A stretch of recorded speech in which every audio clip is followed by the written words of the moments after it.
All right. Hello. Welcome, everyone, to the House of Mystery. I am Michael, your host and curator of the House of Mystery. Be sure to find us on iTunes and Spotify. Leave us reviews and rate the show. Hello, David. How are you? How's it going, everybody? The demon bisexual butler, of course, is here. He's gracing all of us with his presence. Yes, and the House of Mysteries is completely clean today. Are you sure? You stuttered through that. So I think you're lying. Don't go into the basement. I'm not done yet. Don't worry. I'm not going to backhand you if it's not clean, okay? All right. So in this episode, we have returned. We have returned to Jeff Lemire's Swamp Thing Green Hell. Not because we have been slacking. Far from it. It actually was a year ago that we covered the very first issue. Yes. And then DC delayed the release of issues 2 and 3 for just about a year. Yep. I'm not sure why, but as DC fans, we've learned that most of what DC does is a mystery. Their actions are almost like how the Vatican describes God's actions.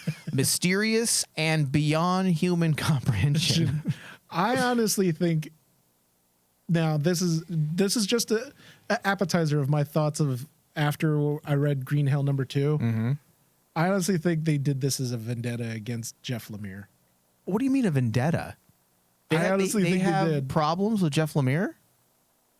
I don't think they had problems, but I think they got tired of like a lot of the criticisms a lot of us comic fans have given DC. And what's that? I will explain when we come down to it. Okay. All right. So fans out there, or listeners, I should say, because we don't have fans. Who would ever be fans of us? I mean, listeners. Oh, we have fans. They like the basement of our nice pristine house. Okay. Those aren't. If they like the basement, they're probably prisoners. They're being held against their will. Same thing. All right. So whatever the reasons why this delay was a thing, they finally dropped issue 2 on us, and I will say I could argue it was well worth the wait. It's ridiculous, but well worth the wait. It is. Now, for context, Swamp Thing Green Hell number 2 is an issue of the series Swamp Thing Green Hell Volume 1, which originally dropped February, I believe, of 2022. Yes. Now, since we covered that first issue, a lot has transpired, so let's refresh people's memories here. Jeff Lemire is the author of the smash hit Joker Killer Smile and The Question, The Death of Vic Sage, which we covered and loved. Yes. Along with a graphic novel that inspired the television sensation Sweet Tooth. And this is a Black Label imprint story, which allows a lot greater freedom when it comes to story, and also allows the artist to really paint just beautiful images that are just massive in size. Yeah.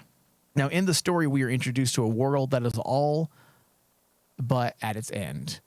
The last remnants of humanity cling to a mountaintop island lost in endless floodwater. The Parliament of the Green, the Red, and the Rot all agree it's time to wipe the slate clean and start the cycle of life over again. Yeah. And to do so, they've united their powers to summon an avatar, one of the most horrific monsters to ever stalk the surface of this forsaken planet. Against a creature like that, there can be no fighting back unless you have a soldier who understands the enemy, someone who has used its tactics before, someone like Alec Holland. Of course, it would help if Alec Holland hadn't been dead for decades. Yes. In a lot of ways, and I'm not sure of the chronological origins of the story, meaning when Lemire started writing this, but in a lot of ways, it feels like what many in academia are calling post-epidemic musings, a form of existentialism that seeks to make sense of the world after such an event affected so many people globally. Yeah. And as I said about the first issue, it seems like Lemire constructed an interesting allegory, the concept being of ecological balance and the idea that within our natural world, there's a hierarchy. Yeah. And that's where that's where he really draws his narrative through things he introduced since his start with DC back in the New 52 with titles like Animal Man and the original Swamp Thing that he ran. The concepts of the Parliament of the Red, the Parliament of the Green, the Rot, the Parliament of the Black, all center around this idea of balance in the world and how humanity is like a disease. And they're tipping the scale. They tip the scale too far on one side. Yeah. And like it could either go in the balance for the red, it could go in the balance for the green, but no matter what, it's always down to humanity, and what humans are is like almost kind of like the detriment to the world. It's really interesting, Dave. These last two major Swamp Thing titles we've been given, Ram V's run that ran through 2021 and 2022. Mm-hmm. And then here we are with Lemire's run. And Swamp Thing has done this in years past, but just in more recent times, I love the dissection of human nature and the part that humanity plays in its own destruction. Yes. Because it's accurate, number one. Accurate. I mean, our own worst enemy is ourselves. And that's why I like this whole idea when the elementals unite, the green, red, and the rot, and they discuss essentially their existence and the perceived fate if they allow this doomed future to continue because of mankind's unpredictable behavior and their destructive nature. Yeah, and like the one thing I know that a lot of people were wondering was, why are we getting two separate Swamp Thing stories that essentially do the same thing, just from two different writers? Ram V's was, if you look at his storytelling, it is pretty much parallel to Jeff Lemire's storytelling.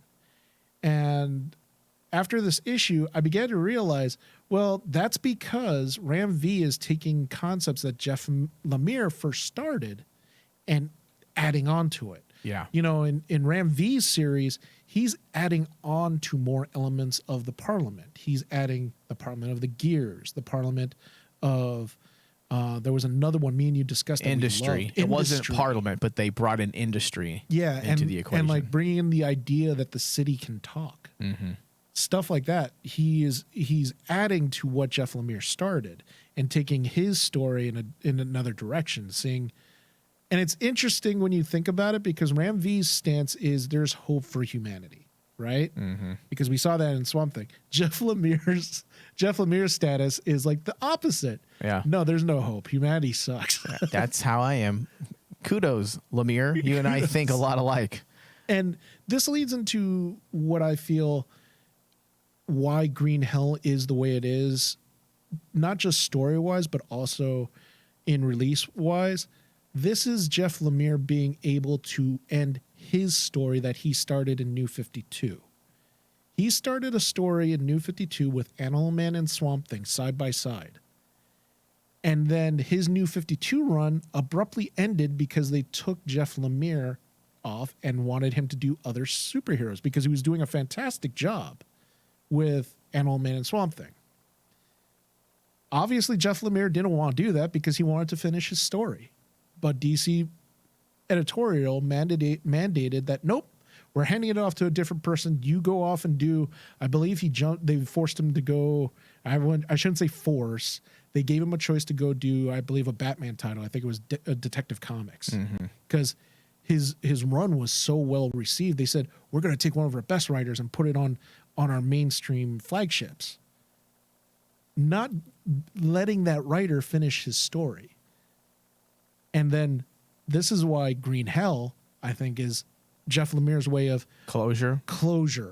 I want for himself to say, as a creator. Because think about it. Ram V came out with his, and Ram V's story is beautiful. I mean, I think they work well adjacent or in parallel to each other. But both writers are saying two different things. Using the same ideas. Yeah. Ram V is saying there's hope for humanity. Jeff Lemire is like, no, there's no hope for humanity. Humanity will destroy the world. Yeah.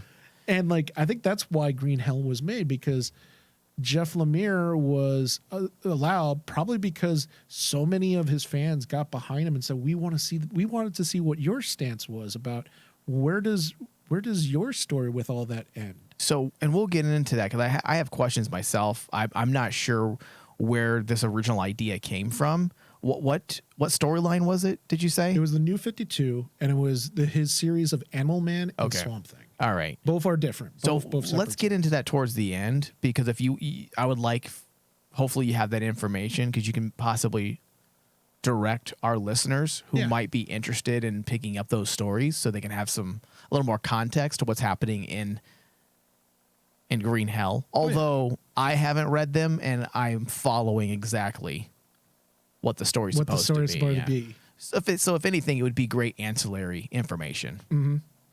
Okay, so the issue explores some aspects, Dave, that clued us in on a few things. Number one, the reason Swamp Thing was so angry with Constantine summoning him was because Holland had seemingly made a deal with the Parliament of Trees, which entailed freedom, or at least a reprieve, that gave him a type of afterlife where he can be happy within this metaphysical confine of the green with the souls of his family, Abigail and Tifa. Yes. Is that correct? Do I got that right? Is Yeah. that what storyline did this take place in? Is this new information? Because I don't No, remember. this is old. This is When was he allowed to have rest? when That's he what was allowed to have rest? That was never brought up. Oh, okay. I But didn't think so. In the prior Swamp Thing one, it was kind of hinted at throughout the entire thing that Alec Holland and Abigail were going to be kind of like this bridge between humanity and the green, because their child was supposed to be the ultimate avatar. Correct, Because she was yeah. going to embody humanity and the green together. And that was the story that he started and then ran with during New 52. And then we never got to see that to its fruition. That's why I think Green Hell, he makes the statement he made a deal. We don't get to see it, but Right. at least we're told that was what was going to be leading up to his storytelling. I think that's an interesting aspect, because that's always been at the heart. Well, I'd say, I don't want to say recent, but later stories. I mean, Alec Holland's desire for love, for family, specifically when it comes to Abigail. And I like that the green was willing to give him peace, to let him move on.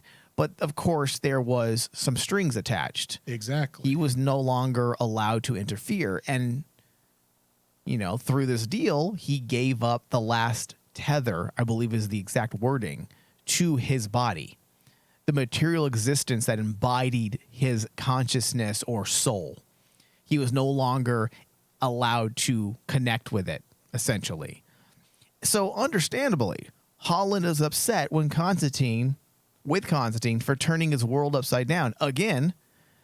And it's so funny how everyone treats Constantine exactly the same. He never gets points for wanting to save the world and people.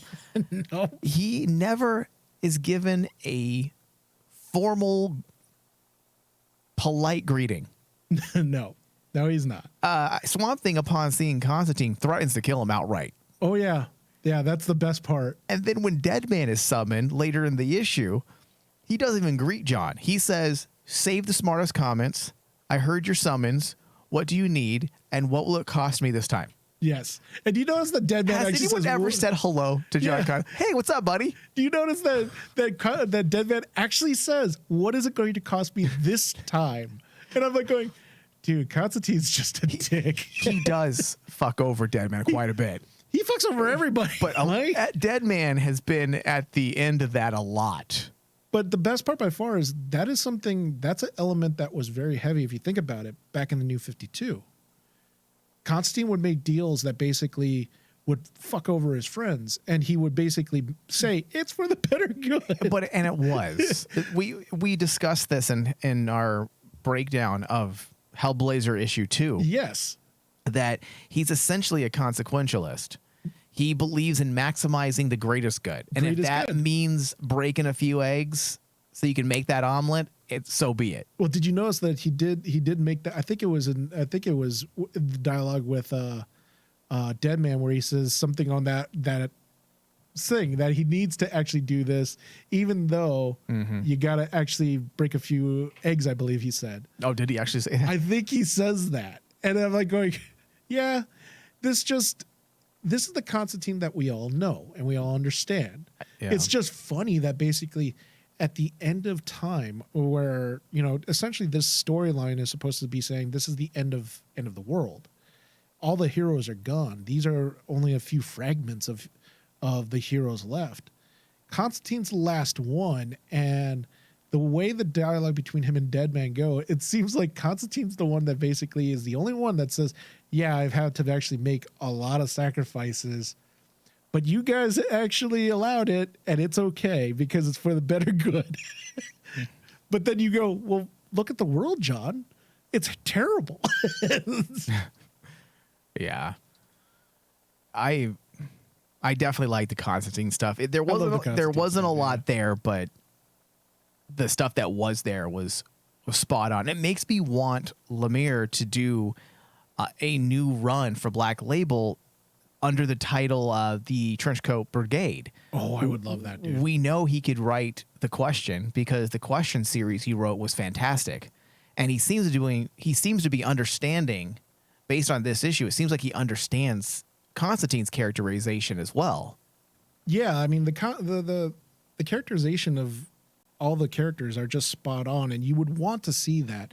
I mean, essentially, we were able to see John Constantine, Deadman.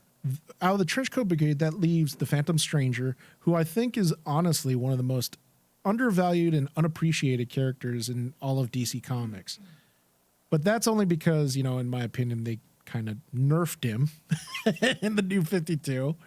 But yeah, if we're gonna bring back the Trenchcoat Brigade, Lemire's the right man to do it, right? Lemire's the right one to do it because he can bring those elements from Vertigo. Yeah, because we saw him do it we saw him bring those elements back from, in Swamp Thing when he teamed up with Scott Snyder for, I believe it was Rot World.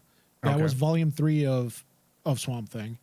And he brought elements that were from like the Vertigo run that Alan Moore did into his title of Swamp Thing and Animal Man. Yeah, I had Lemire all wrong. If people go back and listen to our you did not our like earlier shows, I believe I started this podcast bashing him because there was some stuff he was doing in the New 52, and maybe it's just the New 52 by design. There's just certain things you can't do. Also, comic book writing was, I would say, it was a bit of in a slump.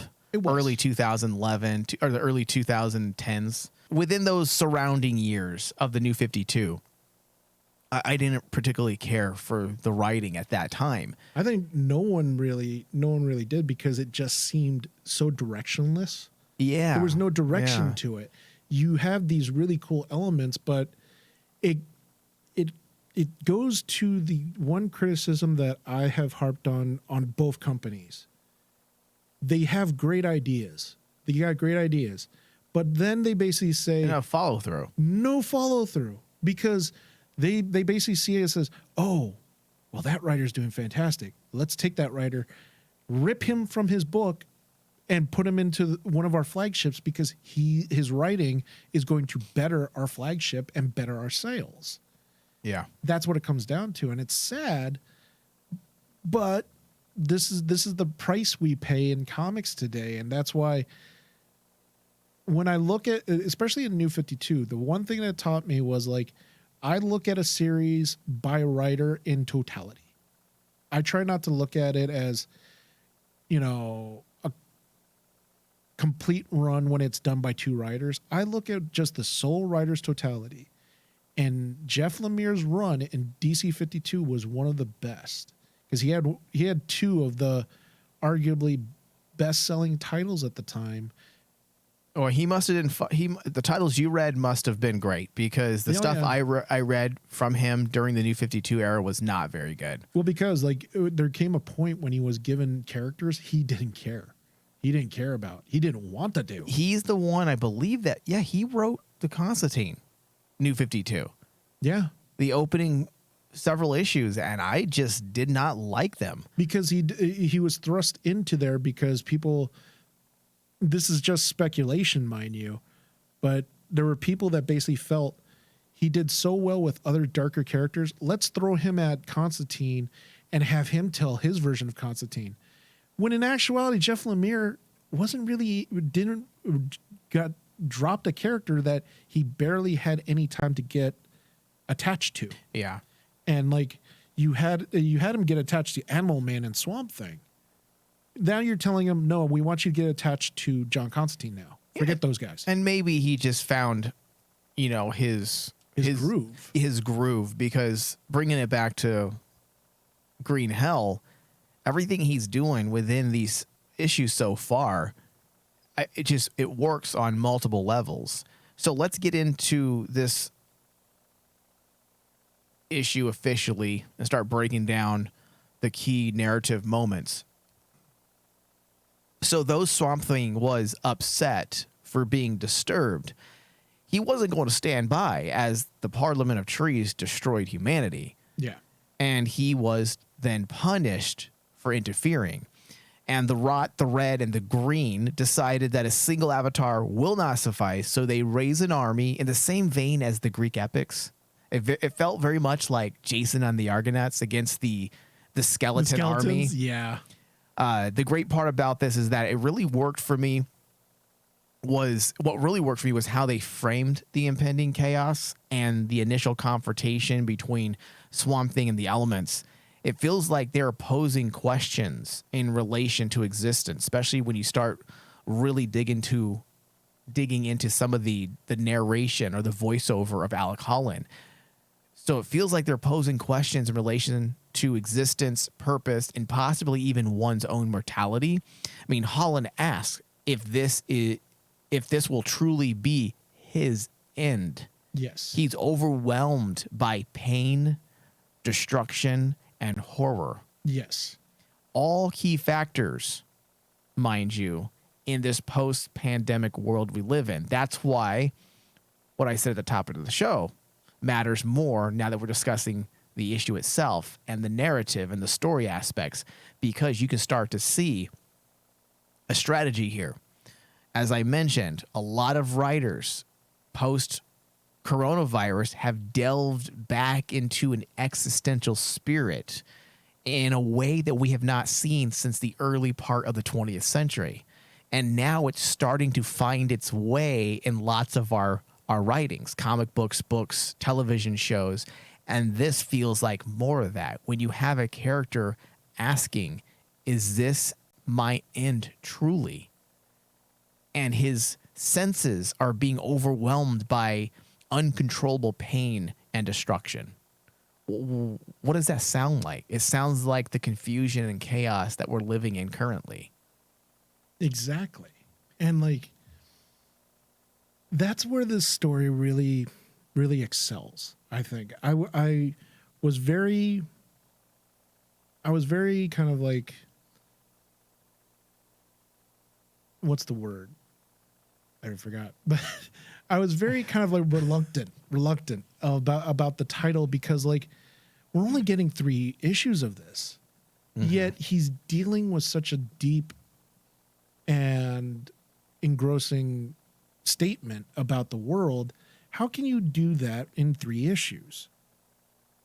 And like just the fact that he's been able to do it up to this point to issue 2 is an amazing thing. I mean, I really was wondering how he was going to make it plausible of the connection of Swamp Thing helping humanity in its last days.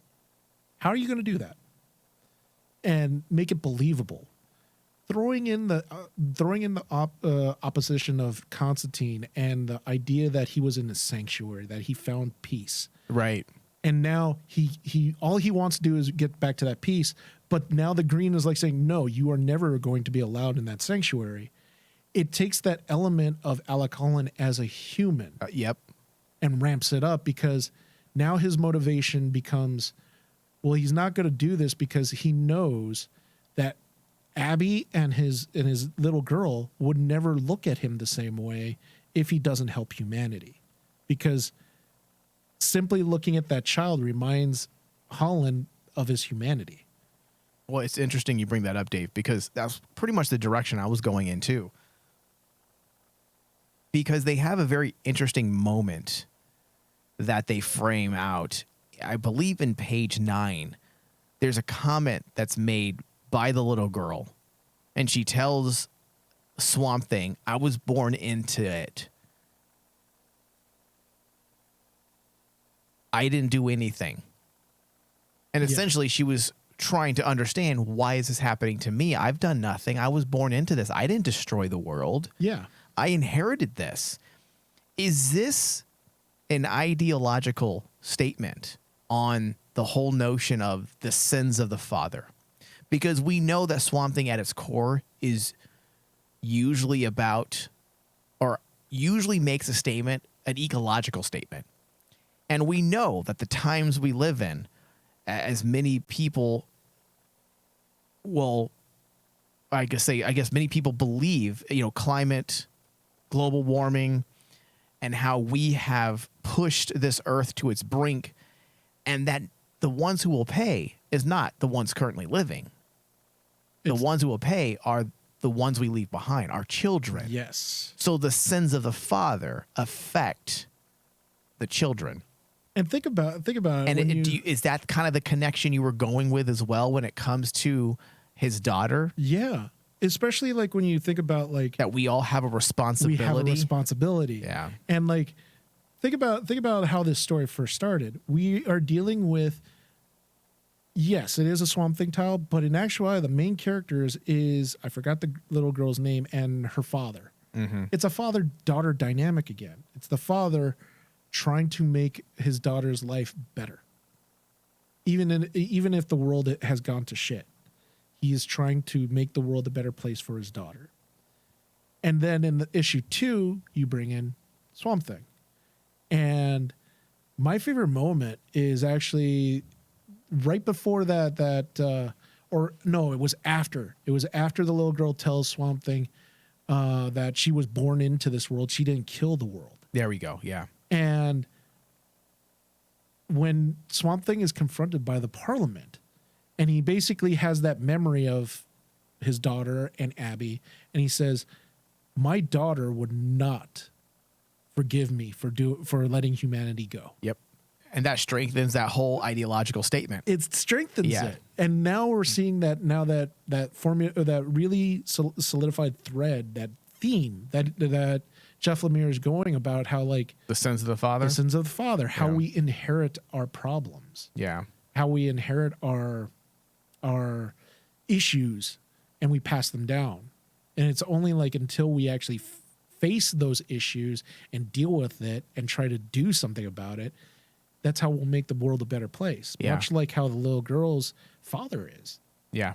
And that's kind of what Alec Holland was doing, right? Sticking his head in the sand. Yes. And refusing to see what was actually happening to the world around him. Yeah, because remember, when he comes back, he is shocked when he steps on land, and he basically says, what has happened? What has happened to the world? Well, this is what happens when you decide, I'm just going to go off into my sanctuary with Abby and live happily ever after and ignore the world. Yeah. He took the selfish route. We all have a responsibility. And just as a fan of like the past storylines of Swamp Thing, I never thought Lemire would have gone that route to actually show that the happy ending that we as Swamp Thing fans, when he first was writing with Scott Snyder and Swamp Thing, we thought the happy ending between Swamp Thing and Abby was noble.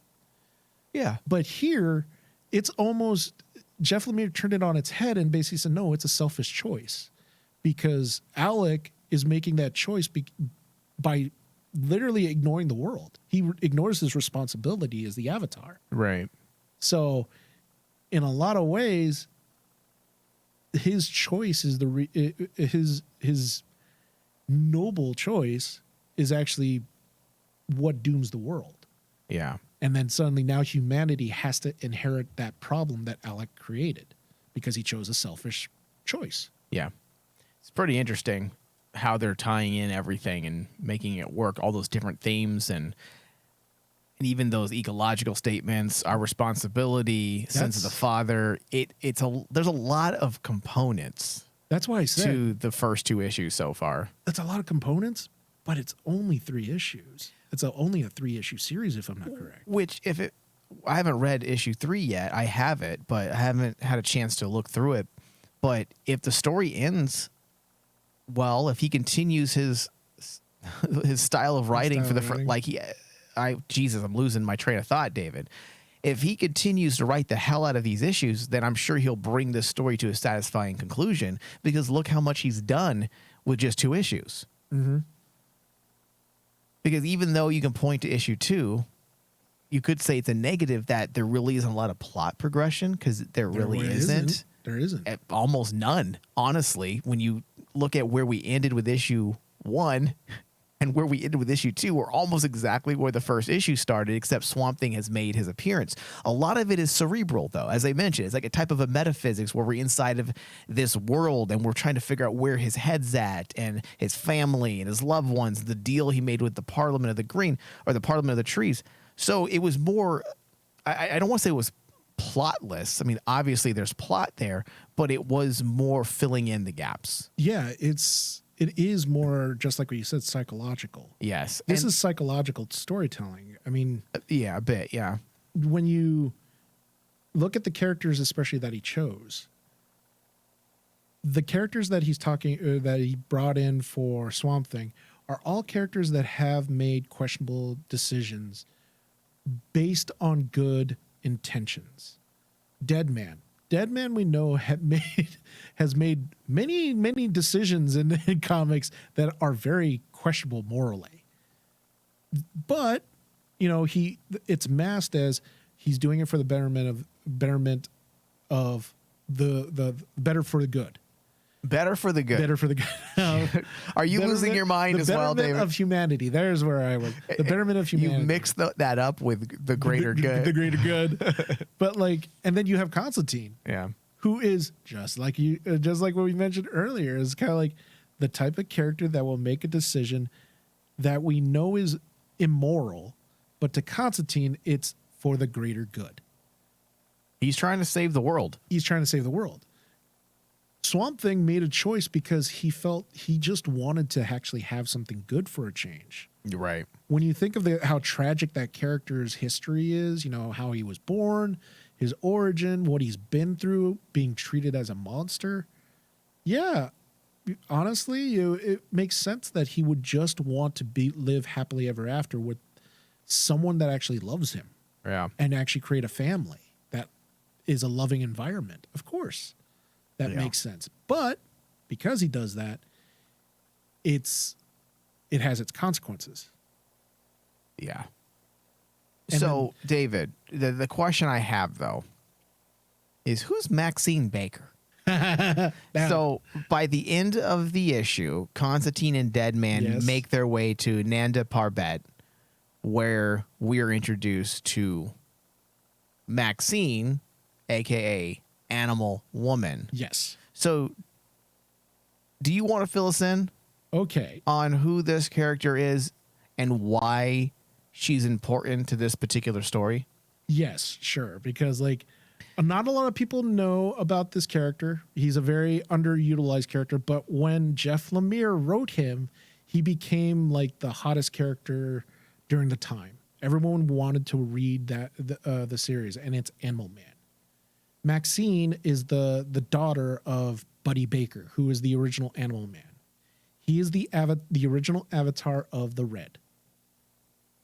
So it says here Grant Morrison is the creator of Animal Woman. Oh yeah. Grant Morrison created Animal Woman, but of course he did. But the whole concept of Animal Man's family was set out by Lemire. Okay. Because Lemire's storytelling in his original Animal Man run was essentially a story about a family trying to live having a superhero dad and the horrors of it. So Animal Woman is what? She was born to be the avatar of the Red, essentially?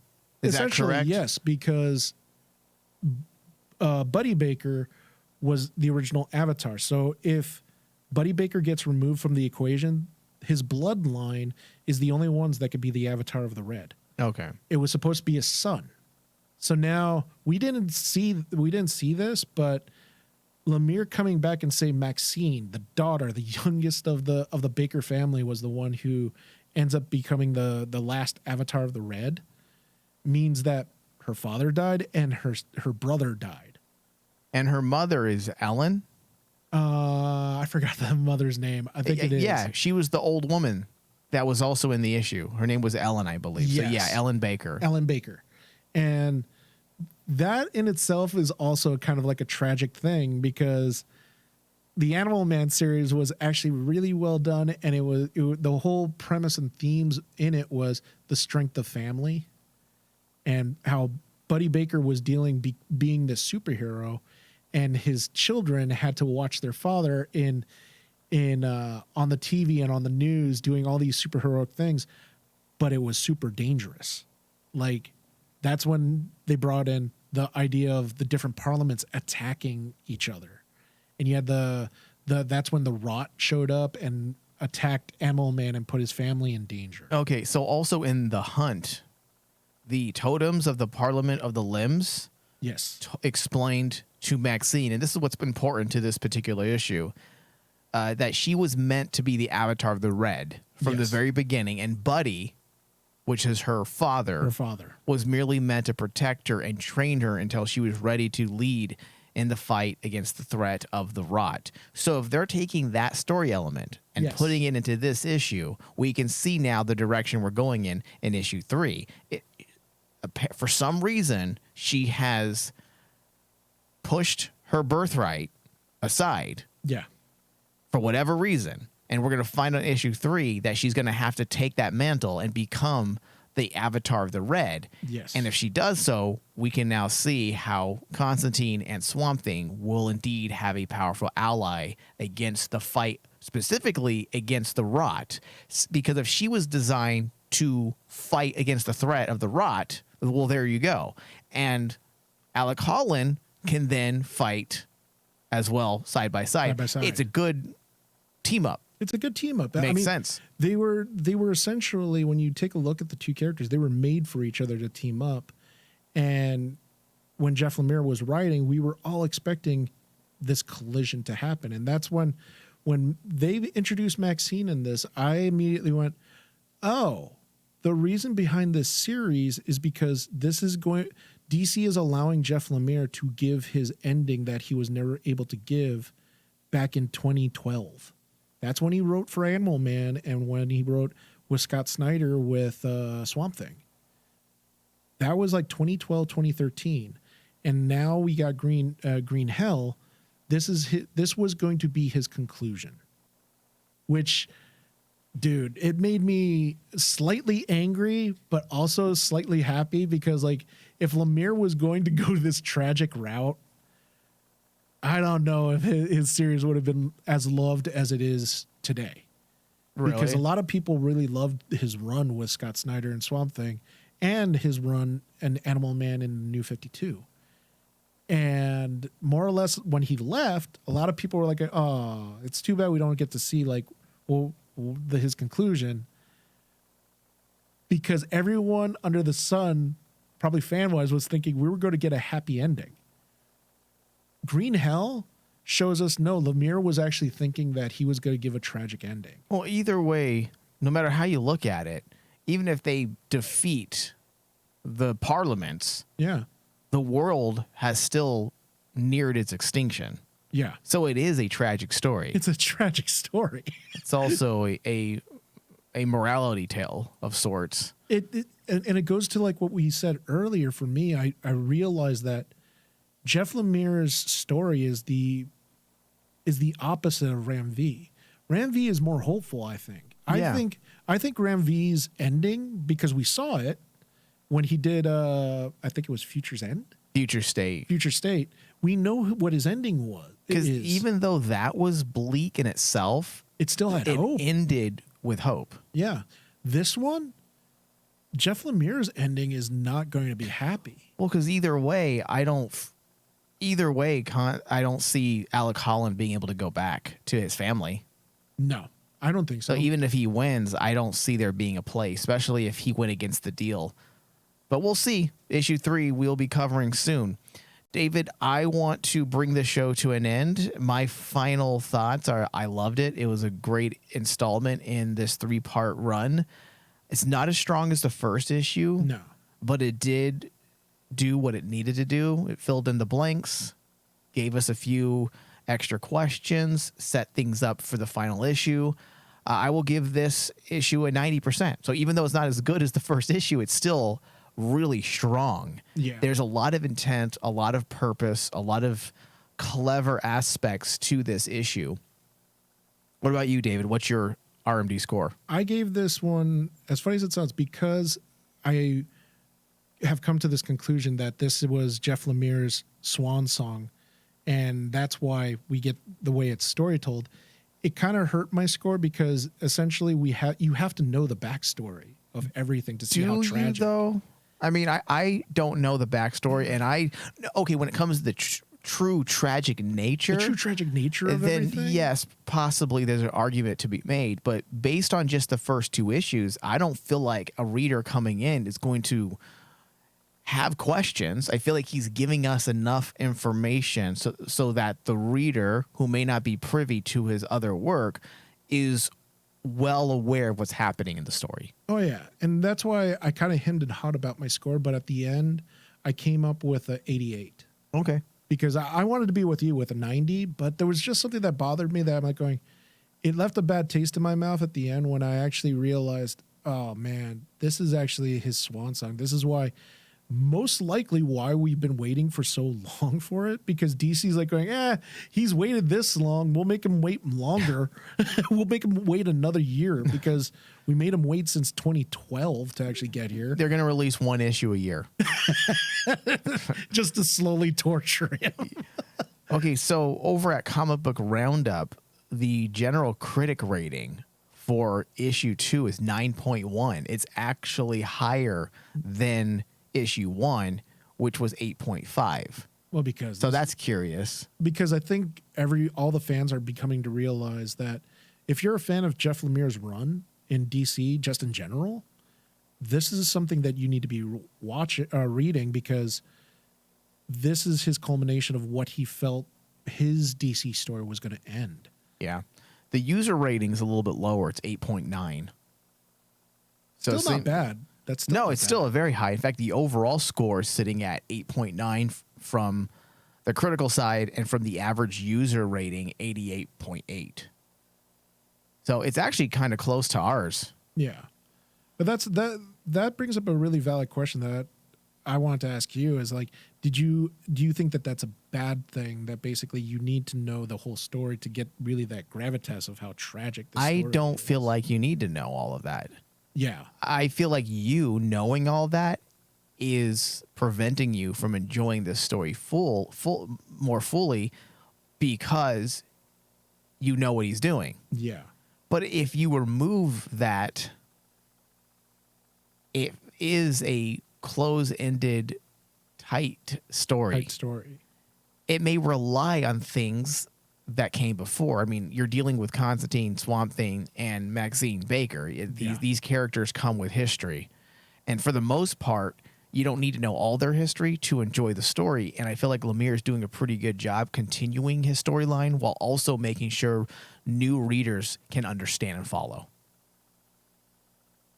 All right, this does bring us to the end. We'll be back soon with another discussion. In fact, I believe our next episode, David, is going to be dedicated to covering the story, the John Constantine story that takes place in the Harley Quinn romances.